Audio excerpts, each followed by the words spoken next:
and as high as 100% margin.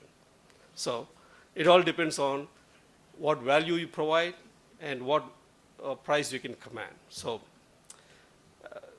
that is how I would say, like, I've done my businesses, and all I did was like come up with a product or a module. I would call it as a business module or a product promotion module, and then that is what I would replicate in different markets wherever I went.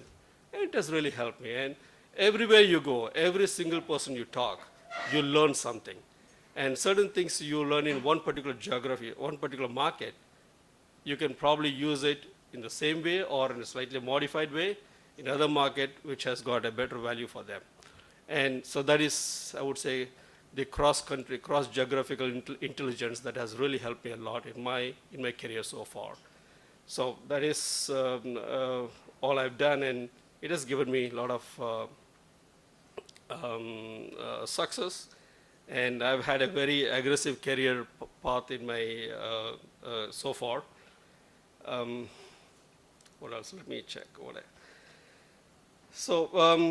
A few things which I always I would like to recommend to the entrepreneurs. So some of the things I've actually learned the hardest way, not just the hard way, the hardest way. So I would say, like, don't please avoid these things, like, which I said in my I don't know if it's covered there or not, but I said business is all about entrepreneurship. Entrepreneurship is all about taking risk.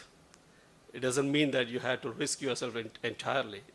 Always be prepared for a calculated risk. So that's what I say. Always use your CR. What is your CR on this? And that's how I train my team. I mentor my team, saying, whatever project you have, you have to have your CRs listed. That is what I'm going to measure you on. And that has really worked very well. And in a business, the business is not your life. It's not all your life. So never invest anything in total in business. It could be your money, your time, your mind, or your effort, or even your health. So it should only invest only to the extent that it requires and that it demands. The more, if you go in total, it could be a disaster either way. It could be a complete success or it could be a complete failure, and we don't want either way also. Okay. My belief is, like, there is no permanent success formula or a permanent failure in any business. It's all a part of the package. So you have to work as you get them and handle them as they come to you. I've always felt, and it really worked for me, that the first and the best customer is yourself. If you're coming up with a solution or a product or a concept or a service, whatever, if you cannot sell it to yourself, you're not going to sell to anyone. So always do that. And I've done that several times on each and every occasion, and that has really helped me a lot. So that is something I would like to share from my experience, which to whatever extent can help with the community here. And again, the business is all about win-win situation. As I said, it's if you want to make if you want to make a rupee, you want to make sure that your customer also makes the same amount, or at least more than that. So always work on that kind of a principle. Probably that will help you a lot in making a successful business. And in business, my experience also tells me that do not aim for bigger things. Let your goals be smaller. It is all about continuous improvement. Today, you have done something, so aim a little more than that. The next step for you, it should be on a daily goal or a weekly goal, a monthly goal, and that it should be small, slightly incremental, so that you can achieve it. Because every time you achieve it, that boosts your confidence, and that helps you to take it further.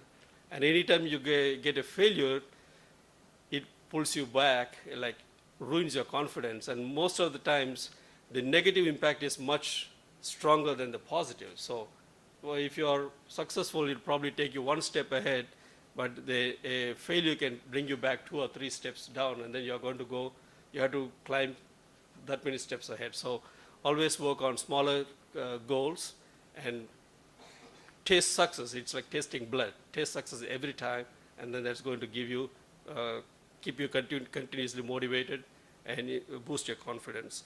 So,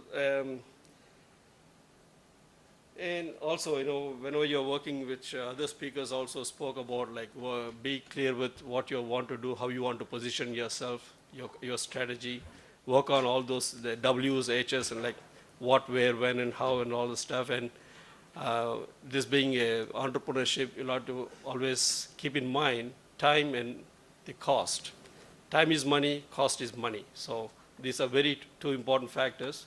Everything else you can always prepare a note, you can prepare a wonderful presentation or a note and all stuff, but as long as they are not tied to a time frame and money frame, they are not going to be useful at all. They don't mean anything for entrepreneurship. So these are, and again, these were not taught in the college.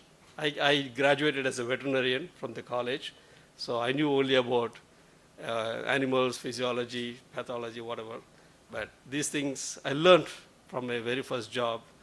I was really excited by, I was a gold medalist, so they saw my resume, oh man, this is what we want. We want you to train our sales guys. I started doing the job, and I saw my other product managers and marketing guys. They are high flyers. Like they are a lot more glamorous in the company. They make a lot more money than I was making. I said, man, that's really interesting. Why not I give a shot to that? And I took a bold step, and that really worked out very well for me.